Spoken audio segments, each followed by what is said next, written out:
everyone, it's Allie. Today I'm going to be showing you how I sew scalloped edges. This is one of my favorite things to do. It takes very little effort and produces amazing results. I use it a lot. I've used it for Princess Serenity for the scalloped bodice, and I've used it on Darkain for the bodice and the skirts, and I've used it tons more places that I just can't remember.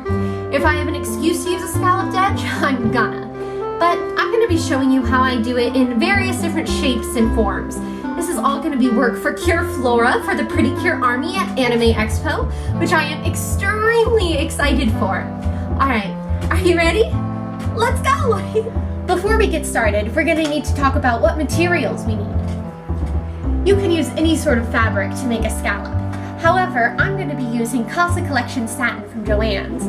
I really like this material. It has a nice drape, it's shiny without being ugly, and it looks really good. You're also going to be needing interfacing. Here I have 3 different types of iron-on interfacing. First is a lightweight interfacing. This is good if you have a silk or something really light that you need to give a little more body to. This is a medium weight interfacing, which is good for bows on sailor fugus. And this is a very heavyweight interfacing, which I used for my ruff on Pearl. We're going to be using all 3 of these today on our Flora costume.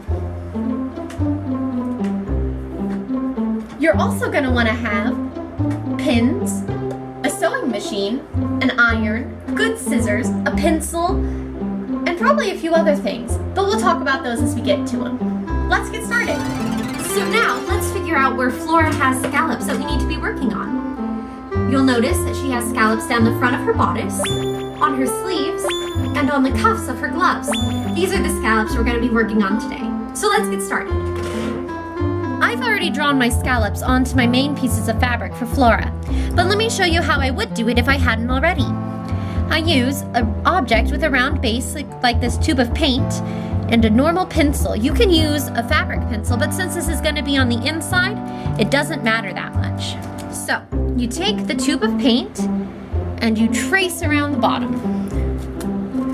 And then you move it over to where the edge of the tube of paint meets the edge of where your drawing was. And you do this until you have as much scallop as you need.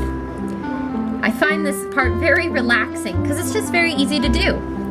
See, then you end up with a nice template for your scallop. If you can see that, there we go. So that is the line we're going to be stitching on. I've already cut all my scallops out, so now we're going to interface them. If you need to cut your scallops still, you have to think about what you need the garment to look like. So you can either have a straight line for trim, or you can do it around a circle skirt. There are many different options, and that you need to decide on your own. But I'm going to show you what I do for interfacing. First, we have the long strips of scallop that go down Flora's bodice. These we're going to interface with the lightweight interfacing as they don't have any structural needs, but just to make it look extra crisp. So we're going to do that on the back side, on one of the wrong sides of the fabric. You'll want to make sure that your interfacing is a little bit smaller than your fabric, so that way you don't burn yourself. Or so that way you don't get interfacing on your iron or on your ironing table or board or whatever you may have. So, using a medium heat, we're just gonna iron this down until it stays. There we go. On the cuffs, or on the sleeves, we're gonna use a medium weight interfacing. As you can see, this is actually a circle. Alright, so again, on the wrong side, we're going to take our interfacing, make sure it's separated all the way. You can tell I cut this on the fold. And then we are going to iron it down. Now that we've interfaced all of our pieces, we can begin stitching them together. Make sure that your machine is threaded with the same color thread as your material. I'm using white, which does make it difficult to see, but I will try to show you as best as possible. And if you can't see, I will end up doing a sample in a brighter color. So, set your machine to a normal stitch length, which should be about 3.5. Set it to a normal tension and no zigzag. Alright, I want to let everyone know that I do have an old machine and it's very loud. So I'm probably going to put in some nice little music for you to listen to while I stitch this up, because I don't want you to go deaf. Also, be sure to get your machine serviced all the time.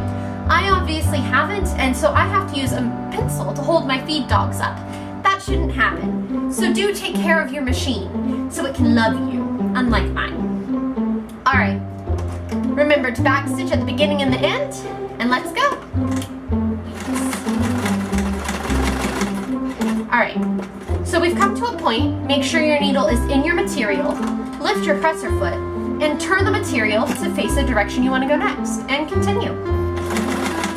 Now we're going to cut our scallops. This is easily the most important part of any scalloping, because if you don't cut it right, it's not going to lay right. So first, cut about 1/8 of an inch away from your stitching. See, my stitch line is here. That's sew on the back. My stitch line is there, and that's where I cut. So do that along the whole thing.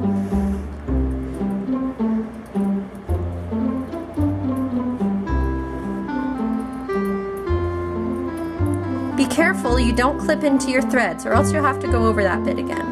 But if you do clip in, that's no big deal. Just trace right back over it with your machine and you'll be good to go. Now it looks a bit more like a scallop. This next part is very, very important. This is where you clip the little bits of fabric. So you're gonna clip in as close as you can to the stitches without going through the stitches. And when you get to the corner, I do 3. One all the way to that point. Make sure you get to the point, and one right here. Sorry, that's a bit hard to see, huh? See? So that makes it so it's openable. All right, so do that over the whole thing. You don't have to be perfect, but just enough to where when we inside out it, it's no big deal. This helps our scallops lay flat. It's especially important if you used a very heavy interfacing. You might notice that I didn't iron my heavy interfacing onto my fabric. This is because I don't want my heavy interfacing to make bulges on my scallops. So I'm gonna make my scallop first, trace and cut my interfacing, or foam even, to the shape of my scallop, and then I'm going to insert it inside my scallop. I'm doing this because I don't want edges, like I said. It makes bumpy edges, and it's also just a lot easier. Be careful that you don't cut yourself while you're doing this. I've done it before. It's painful. Just try to avoid it if you can. All right, we're all trimmed. Now we're gonna turn our scallops back inside out and iron them. This, the inside, should be the right side of your fabric. So you simply turn it around and you poke the insides out. This part is nice and easy. Can you see why I find this relaxing? It's just simple and calming to me. All right, so we have flipped that out. Here you can see a little bit of puckering. That is where I didn't trim close enough. But we're gonna hope that goes away with ironing. If not, I will go back in and trim it. So now take your iron and press down your scallops.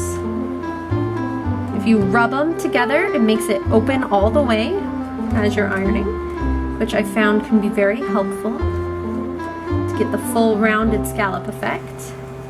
Now that lays nice and flat. All that's left is for us to attach it to our Cure Flora costume, and then we're ready for the Pretty Cure Army at Anime Expo. This was such a blast, and I'm so glad that I got to meet everyone and see all their amazing costumes. And huge thank yous to Sparkle Pipsy and Marissa Raptor for organizing it. It was so much fun! Until next time, see you later!